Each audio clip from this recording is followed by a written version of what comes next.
Hey everyone, welcome back for another deep dive with us. Always a pleasure.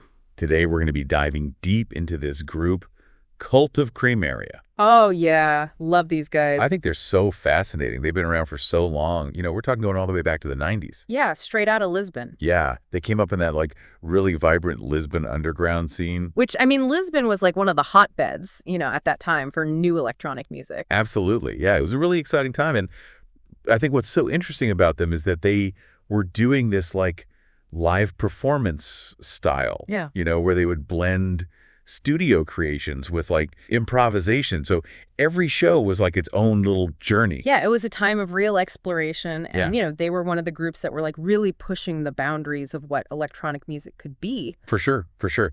And, you can't talk about Cult of Krameria without talking about these two tracks that really, I think, put them on the map. Oh, yeah. Love and Happiness and Voodoo Drums. Mm. I mean, Love and Happiness is still such a staple in DJ sets today. Yeah. Such a good track. Can you talk a little bit about what made that track so innovative for its time? Well, you've got that really pulsating bass line in Love and Happiness, and then on top of that, they layered these rhythmic patterns and melodic sequences that just kind of keep building and building and building, and then it just culminates in this release of energy that is just so powerful. Yeah, it's that build and release that I think, people just really, really got into. And then Voodoo Drums, what a totally different vibe. Oh, yeah, Voodoo Drums is this raw energy, it's abrasive, it's demolishing, it just hits you with this primal force. That's good. It's a very 90s sound, For sure. For sure. And it's interesting how they went from, those early kind of underground hits to releasing tracks on some of the biggest labels out there, like Twisted America, Nervous Records. Mm. Did they have any idea that they would achieve that level of global recognition? They've said in interviews that a producer never really expects a hit. They call it a snowball effect, and I think that's it's hard to predict even today what's going to take off. Totally. But what they did have was this incredible work ethic. They were in the studio every night, making music, pushing boundaries, constantly refining their sound, and they were also releasing music really quickly, which was really crucial back then. Yeah, that rapid release was so key. And I think it's a testament to, like you were saying, their work ethic. They were just constantly putting stuff out there. Yeah, they were really dedicated. But they also, in a lot of the stuff that we read, they had this really interesting perspective on how the dance floor itself has changed since those early days. And they talk about this shift, from seeking novelty to wanting familiarity. Yeah, it's interesting because they made a point that really resonated with me, which is that back in the 90s, it was all about going out and hearing DJ sets and hearing music that you'd never heard before. It was about that discovery, But nowadays, it seems like people want to hear the same tracks over and over again. You go to a club and you hear a lot of the same stuff. Yeah, think about the last time you were at a club. How much of it was truly new music that you had never heard before versus recognizable tracks? Could be, exactly. I mean, I'm guilty of it too. There's something so comforting about hearing a song that, Yeah. and you can just kind of let loose to. Yeah, totally. But do you think they see this as a negative thing, this shift? Not really, actually. They see it as a generational shift, not necessarily a negative one. Okay. But something that DJs in the music industry need to adapt to. So it's we need to find a way to bridge that gap. Exactly. Between what people want to hear and what we want them to hear. Exactly. And I think, it's all about understanding what this new generation is looking for and finding ways to engage them, Yeah, for sure. while still staying true to the core of what makes electronic music so special. Speaking of what makes electronic music special, let's talk about their sound, because they've always kind of resisted being pigeonholed into a specific subgenre of house music. Yeah, they've always been hard to categorize. Yeah. Which I think is a good thing. Yeah, for sure. Because they've got this unique sound. They have this blend of tech house, which is known for its driving bass lines, and then the more atmospheric sounds of deep house, but then they add this whole other dimension. Yeah, it's they take those elements and they make it their own. They call it drums with drama. I love that. Tell me about drums with drama. Well, it's all about creating an experience on the dance floor. They don't want people just standing around taking selfies. They want people to feel something. They want to evoke chills. They want to create this intensity that builds and builds and then explodes into pure release. Yeah. I love that because it makes me think about like those moments on the dance floor where you just completely lose yourself in the music. Yeah. Where everything else just kind of melts away. Yeah, it's like a trance almost. And it's such an amazing feeling, and I think that's what they're trying to capture with their music. Yeah, they're trying to create a world, Yeah. that you can step into. Totally. And, while their sound is definitely rooted in those like classic 90s vibes, they're not afraid to embrace technology. And their setup is actually pretty fascinating. Yeah, they've transitioned from using like a massive array of machines to performing with digital setups based on Native Instruments' Tractor platform. So they've gone from analog to digital. Yeah. What are their views on that whole DJ software debate? I mean, there are some pretty strong opinions out there. Yeah, for sure. But what's interesting about them is they see it as a natural evolution. Okay. They're not stuck in that vinyl is king mentality. They believe that software and controllers, when used effectively, can actually unlock even more creative possibilities for DJs. So it's all about like using the tools at your disposal, Yeah. to create something new and exciting and not being like bound by tradition for the sake of it. Right, exactly. And they use a few different setups, all based around Tractor. But they've also experimented with integrating Ableton Live for added flexibility. Which is really cool, because Ableton Live is such a powerful tool for live performance. Absolutely, absolutely. But, while they've embraced technology, they've also acknowledged that something has been lost in this transition to the digital age, something that they're very passionate about reviving. What's that? And that is the idea of the DJ as a cultural agent. Oh, interesting. They talk about this golden age of electronic music when DJs were more than just song selectors. They were like tastemakers. They were educating their audiences. They were shaping the scene. Yeah, that's a really important point, because I think in a lot of ways the role of the DJ has been diminished in recent years. Totally. And their point is that music has actually become secondary in a lot of clubs today. How so? They argue that DJs are often hired simply to keep the bar running rather than to curate a truly unique experience. Yeah, I can see that. And this shift, has led to a decline in that educational role of the DJ. Yeah, because there are fewer opportunities to expose audiences to new sounds and to push boundaries. Exactly. And it's become more about like, playing the hits and keeping people dancing, which is fine, Yeah. But I think they're longing for something a little bit more, Yeah, for sure. I think they want to see DJs take more risks. Yeah. And really try to create something special. Exactly. And I think that's a really important point that we should all be thinking about, as we move forward in this digital age.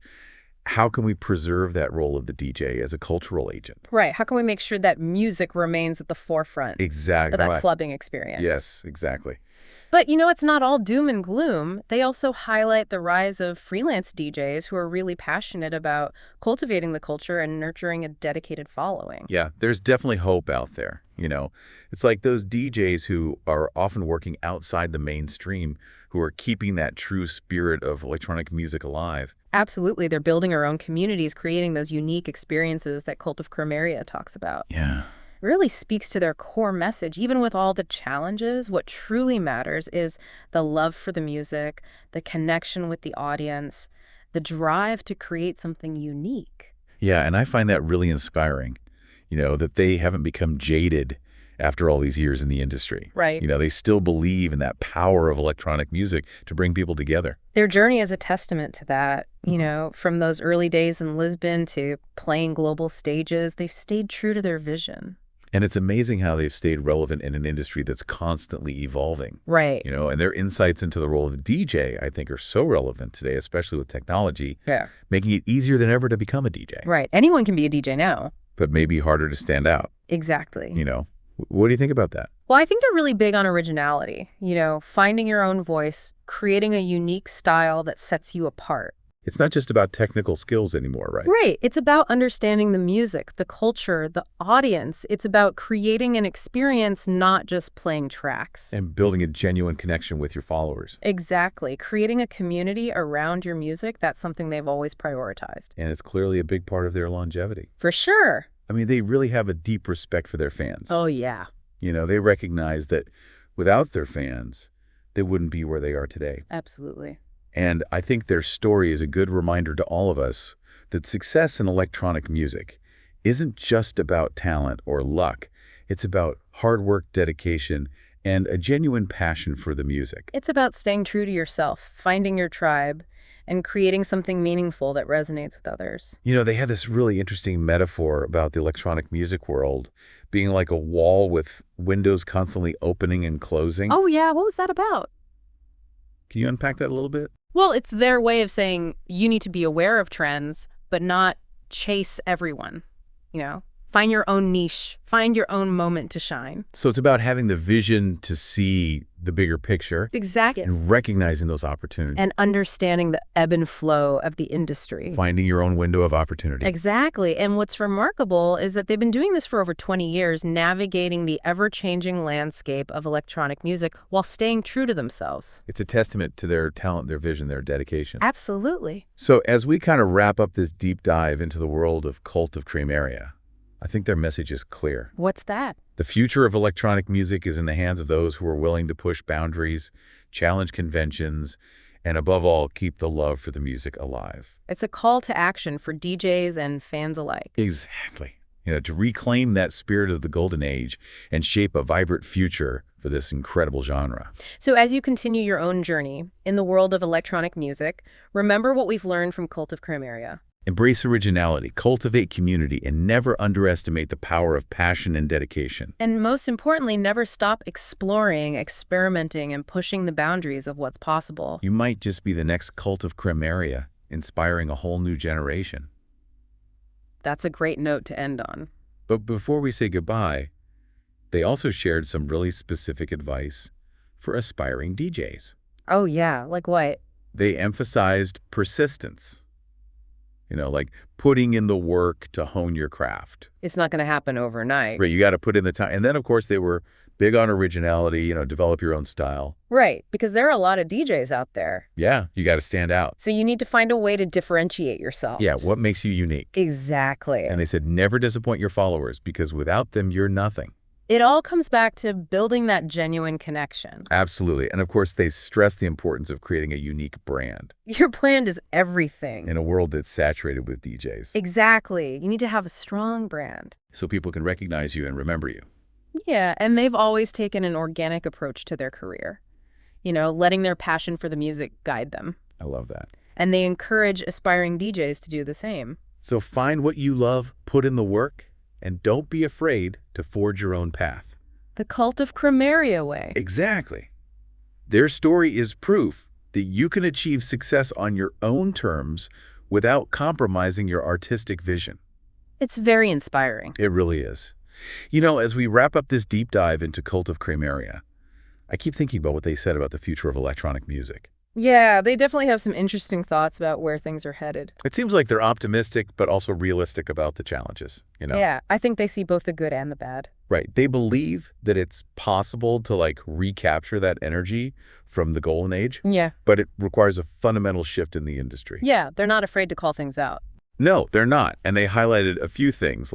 First, they said we need clubs with resident DJs who are passionate about cultivating a unique sound and creating a truly immersive experience. Yeah, instead of just chasing the next big gig. Exactly. It's about creating a space where the music is the focus and the DJ is like a curator, guiding the audience on a journey. Yeah, I love that idea, the DJ is a curator. Right. And then they also talked about the importance of fostering collaboration between different music communities. Oh, yeah, breaking down those silos. Exactly. Bringing people together through music, regardless of genre or style. Yeah, I think that's so important because the electronic music scene can be very fragmented. It can be. And then finally, they stress the importance of investment in the scene. Yeah, from labels and promoters. Right. People who are willing to take risks and nurture new talent. Exactly, because you need that support system to help artists thrive. And they believe that with the right support, electronic music can continue to thrive and evolve in really exciting ways. Yeah, they're definitely hopeful about the future.